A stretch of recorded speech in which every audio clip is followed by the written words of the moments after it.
Valentinovo svima. Nadam se da ste nešto splanirali za bolju polovicu. Ako niste, još uvijek stignete do navečer, valjda.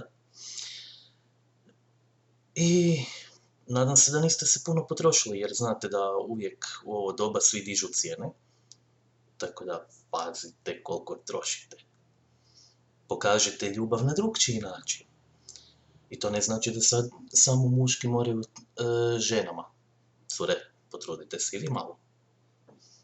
Mi isto volimo kad imamo pažnje od vas, a ne samo da vi želite pažnju. I što sam još htio reći? Mislim da je to. Kratko, jasno, share the love.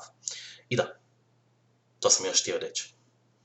Nemojte sad samo zato kaj je danas Valentinovo, samo danas pokazivati ljubav. Pokazujte to svaki dan, a ne samo danas. I to je to. Sad je to. Sad je stvarno to. Bye.